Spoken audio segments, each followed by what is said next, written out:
Hello students, this is Uttkarsh, Bhargava. In this lecture, I'm going to finish the chapter Rural Development of unit number 3rd of class 11th Indian Economic Development. Till the last video, we are done with so many topics like what are the measures initiated by the government to improve the whole agriculture marketing system, in which we have done the points like the regulation of market, provision of physical infrastructure, cooperative marketing, and things like MSP and all. Then we started up with the problems associated with the agriculture marketing in India, in which we studied about the lack of transportation facility, lack of regulated markets, lack of infrastructural facilities, long chain of intermediaries, and things like this. Then we started talking about the diversification in agriculture. Now, the topic is about the diversification. So diversification in agriculture means what? When we need to diversify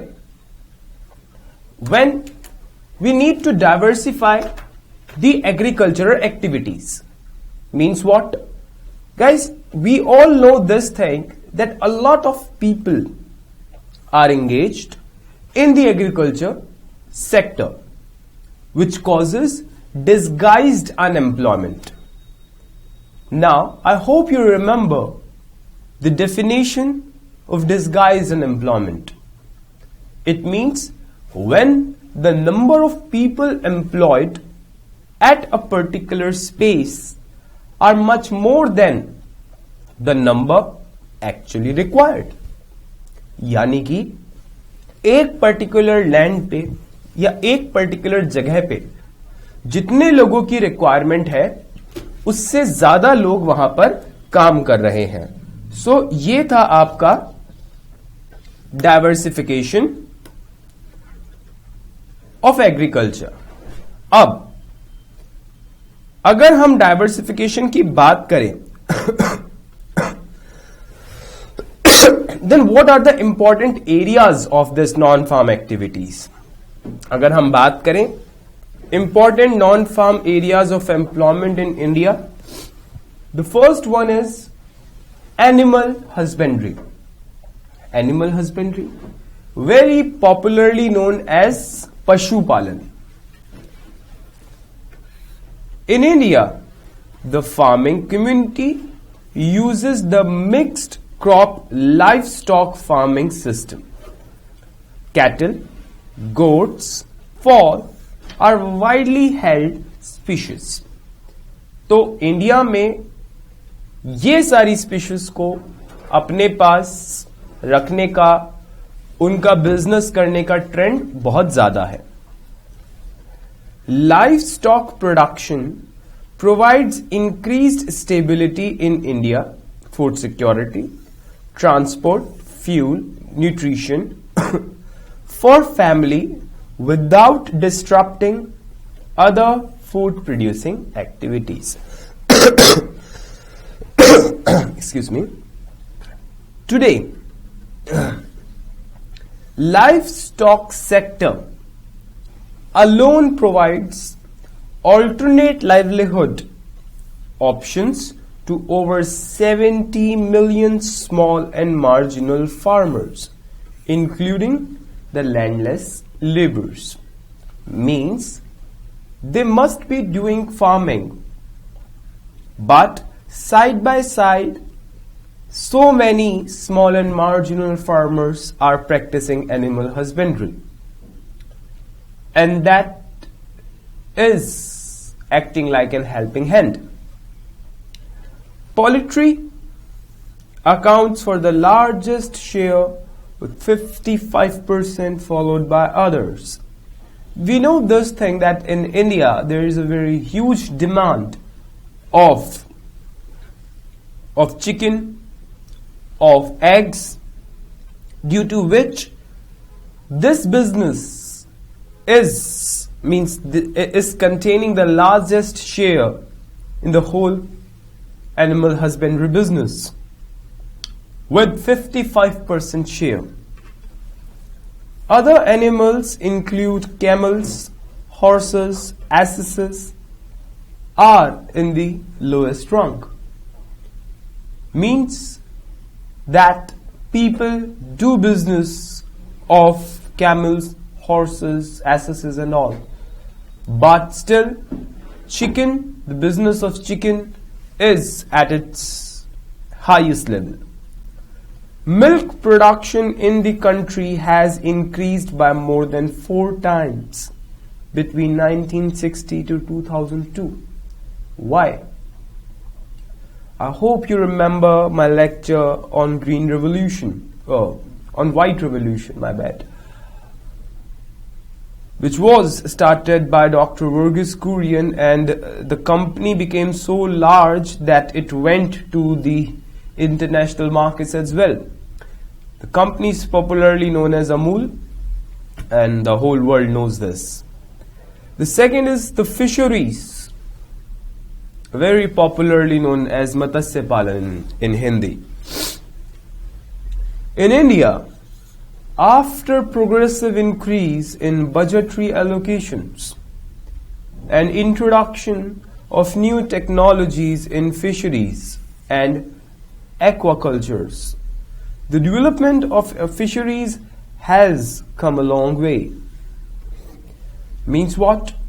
That the government is trying to do something for aquaculture, for the fishery department, so that they can flourish, they can help the fishermen. Presently, fish production from inland sources contributes about 49% to the total fish production, and balance 51% comes from the marine sector. Now, what are these inland sources? Those sources of water which are surrounded with land, like small ponds, small lakes, small rivers. So approximately 49% comes from those inland sources. Apart from the inland sources, we have the whole marine sector, oceans, seas. So 51% comes from there. Today, total fish production accounts for 1.4% of the total GDP. And that is a huge percentage. Among states, Kerala, Gujarat, Maharashtra and Tamil Nadu are the major producers of marine products. Just because these states belongs to the coastal areas where there is a huge demand of seafood, that is why fisheries perform, the fishery department performs really very well in these areas. But increasing underemployment, low per capita income, absence of mobility of labor to these sectors, and a high rate of illiteracy and indebtedness are some of the major problems fishing community face today. Now, that is one of the very major problems faced by the fishery department. Now, let us come to the new topic, the new subpart, horticulture. Now, what is this horticulture? Guys, horticulture is all about farming of flowers. spices, things like this. This is horticulture. So just take a look. It is an important sector for diversification in agriculture.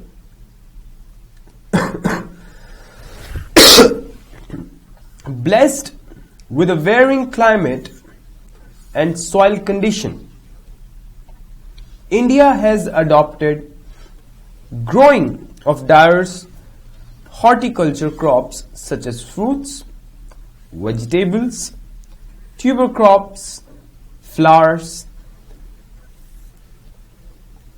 and the medical means other kind of things, aromatic plants, spices, plantation crops, etc. So such kind of things comes up in the horticulture. The period between 1991 to 2003 is also called an effort to heralding a golden revolution, because during this period the planned investment in horticulture became highly productive and the sector emerged as a sustainable livelihood option. Means इस दौरान, इस period में horticulture ने एक अलग ही height achieve करी, जिसे हम गोल्डन रेवोल्यूशन का नाम देते हैं. फार्मर्स को अवेयर किया गया कि इस बिजनेस में भी पैसा है.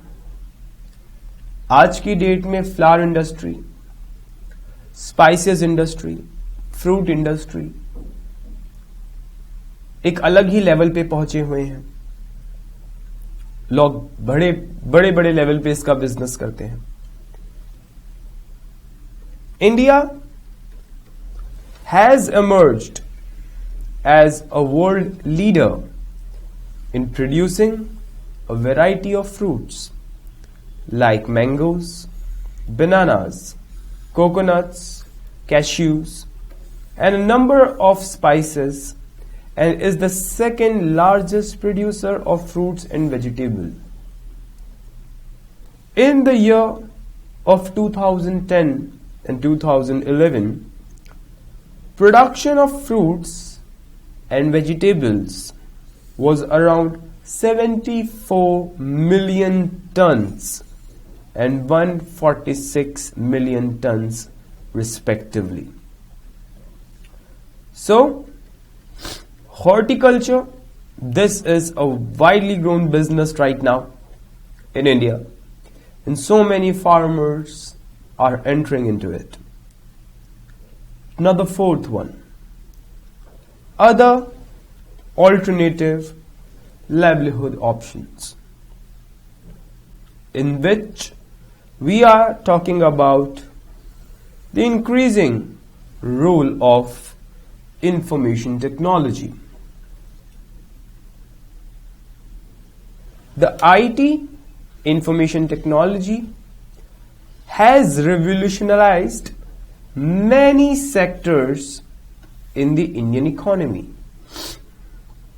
There is a strong belief that IT sector play a critical role in achieving sustainable development and food security in the 21st century.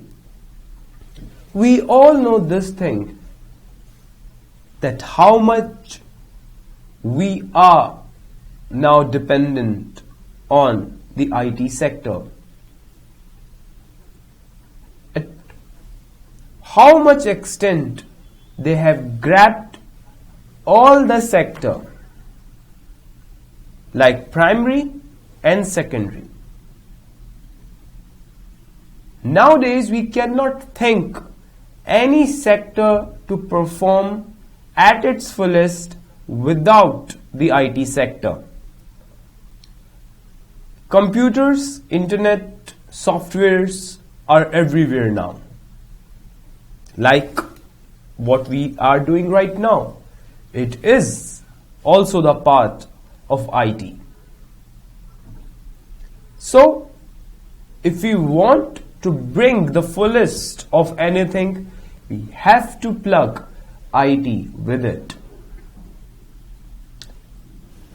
Governments can predict areas of food insecurity and vulnerability using appropriate information and software tools so that action can be taken to prevent or reduce the likelihood of an emergency. So, IT also performs this thing, that by just giving the inputs of the information through which softwares develop so many things in itself, which can help you in decision making, in making precautions, in making the good policies, and in so many other areas it can help. How much softwares can help? Just look in your own area. Like you are a student. You are probably using so many softwares. You often use so many softwares. So, this means that softwares are actually used in almost each and every area, and that is making our life more simpler. And that is how the software benefits each and every one. It also has a positive impact on the agriculture sector, as it can disseminate information regarding emerging technologies and its applications, prices, weather, soil condition for growing different crops, etc. That if we are looking from the agriculture's point of view, then it may help us in so many aspects. If we talk about the latest technology, the prices of the crops in market, about the weather forecast, about the soil conditions, about the different fertilizers, HYV seeds, and about such things. Accordingly, quality and quantity of crops can be increased manifold. So, means it can enhance both quality and quantity multiple times. Then it has potential of development generation in rural areas. Experiments with IT and its application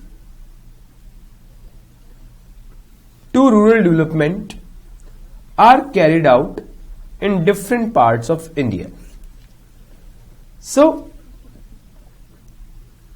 these softwares, the help of IT has been taken by in almost every another area in India.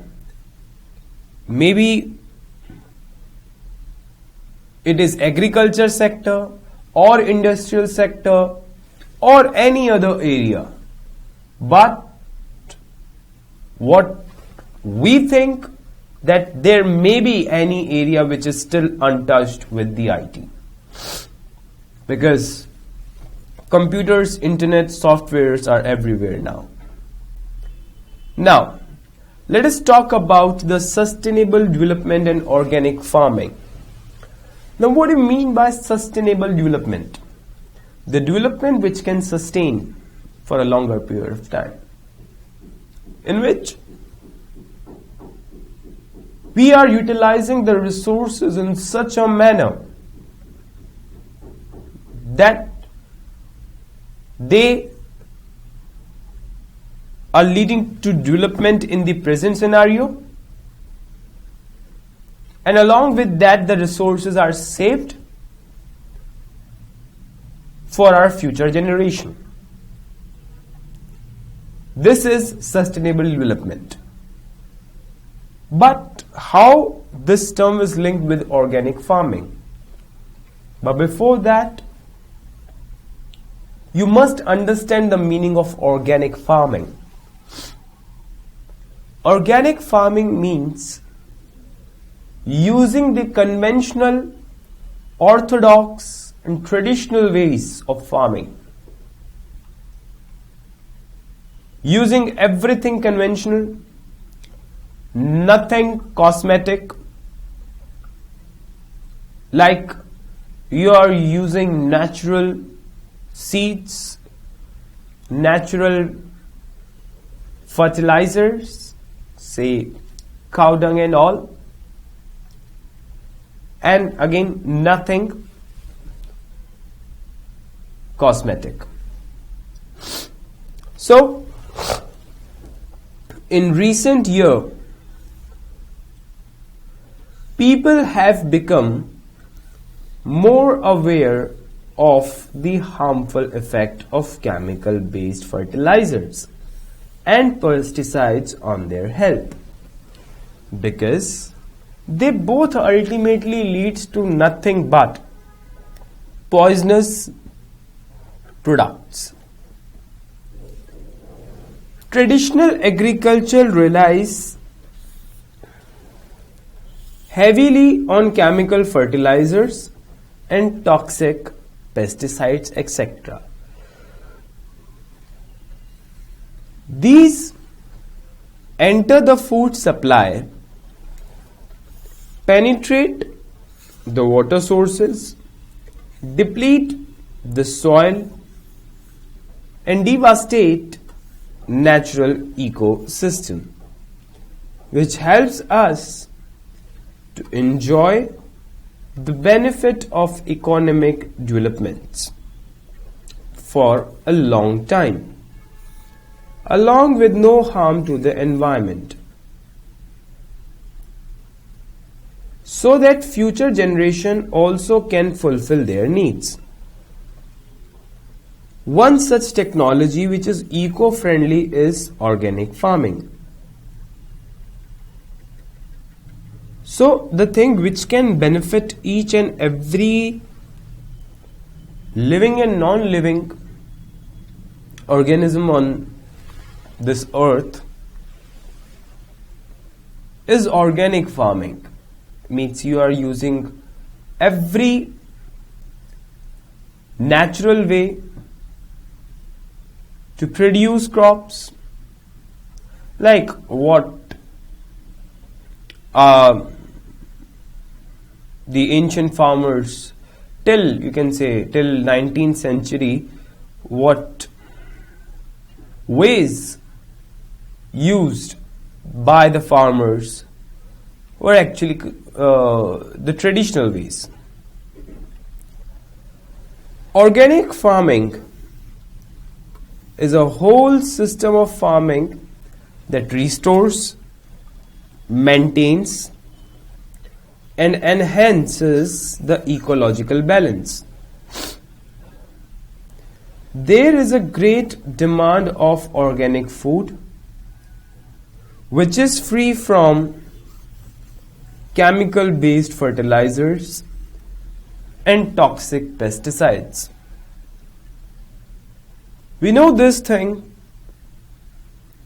that these chemical based fertilizers, scientific seeds, chemical toxic pesticides, the excessive utilization of such things would not only damage the product, the crop, but it would damage the fertility of soil as well, which would not lead to sustainable development at all. Now let us talk about the benefits of organic farming. Some of the important benefits of organic farming are: first, highly economical. You cannot say it's expensive, it's really very cheap, because everything is natural.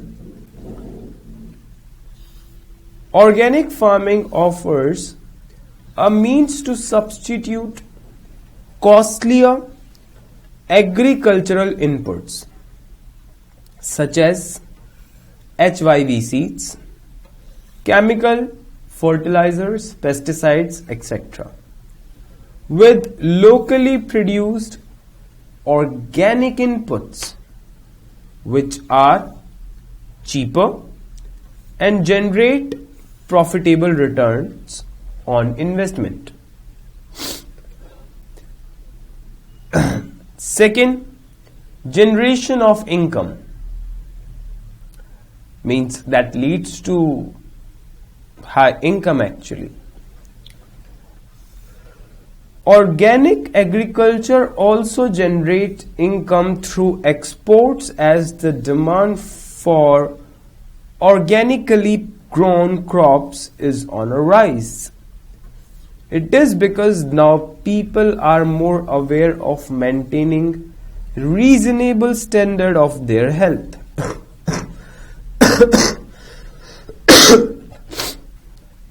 Because now the chemical conventional way is getting out of trend. People are more aware. They are more aware about their health. They are more aware what to eat, what to not. That is why that is going out of trend. Now, healthy food. That should be healthy foods. Organically grown food has more nutritional value than food grown by chemical farming. Thus, organic farming provides us with healthy foods. Present day trends shows that demand for organic food is rising as it is more nutritious. Fine, this is nutritious, guys. So it gives us healthy food. Then environment friendly, for sure it is environment friendly.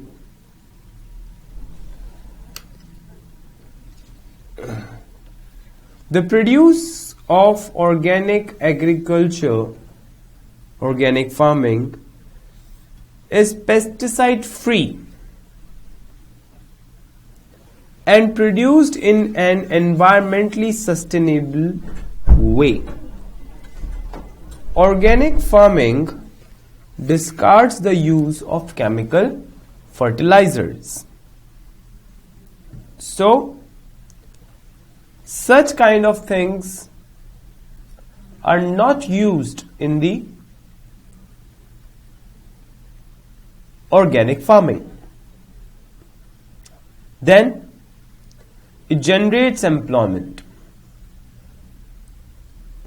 Organic farming requires more labor input than required in traditional farming. Means we can say it is more labor intensive. We require more labor, we require more care.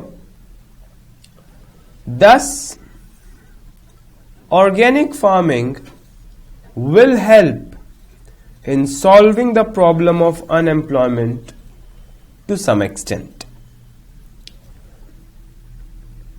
because now more laborers are required on farm. Next, maintains natural ecosystem. Conventional farming relies heavily on chemical fertilizers and pesticides, and hence depletes the soil and disturbs the natural ecosystem.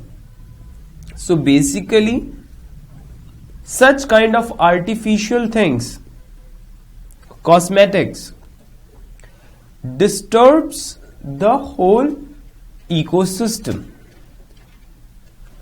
On the other hand, organic farming restores, maintains and enhances ecological balance as it is eco-friendly. So, this organic farming maintains the whole ecological system. Now let us talk about the challenges.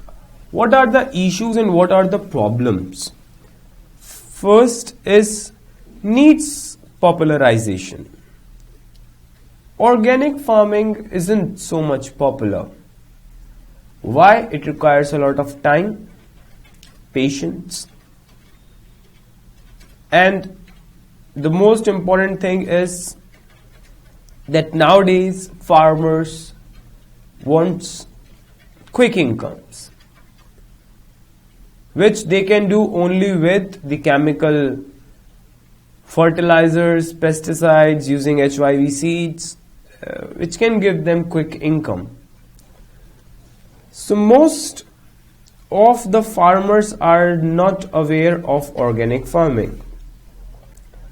Populating organic farming requires awareness and willingness on the part of farmers to adapt to new technology.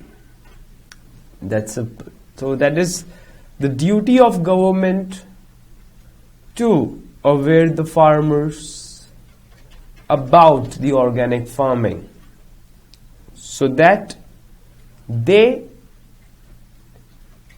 should also practice organic farming and enjoys its benefit and live the sustainable life. Second, inadequate infrastructure and marketing. These are the major concerns which need to be taken great care of, as it is a new technology which needs basic facilities and services to start organic farming. So everything requires its own infrastructure. So like everything, organic farming also needs its infrastructure. Also, marketing channels are to be strengthened to market the organic products. Means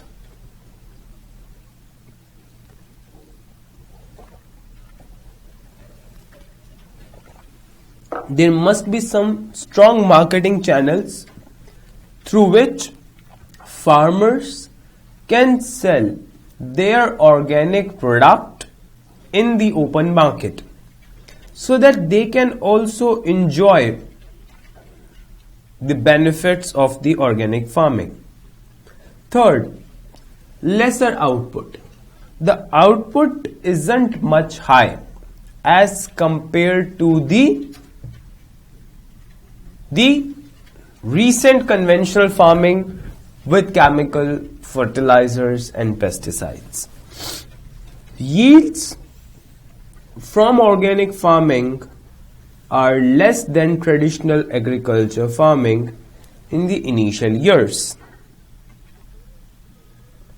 Therefore, it may be difficult for the small and marginal farmers to opt for this technology on a large scale, because ultimately what they will get would be less. Also, there is limited choice of alternative production in off-season. So basically they are bounded with so many things. Means like they don't have much options. They will surely get lesser output, but that lesser output would be rich in nutrition. But still, what's the effect? They won't get much price. If they won't get much price, then what's the benefit? Then shorter shelf life. Compared to conventional farm products, organic products have shorter shelf life. This may discourage some farmers to adapt to this technology. Now, due to this, again, if organic farming is making your product more perishable, means उनका lifespan और छोटा कर रहा है, so that would discourage the farmers to go with the conventional things. So this is again one of the outcome. Fine. Now we are left with the questions and answers of this chapter, guys, and we will finish the questions and answers in the next video. So now we are done with the whole chapter of rural development, guys. The next video we will start with the new chapter that is about the sustainable development of this unit number 3rd, and this is going to be the 7th chapter, means the last chapter of this unit number 3rd. Fine. So till then, keep revising, study hard, take care of yourself, and come back soon. Thank you so much.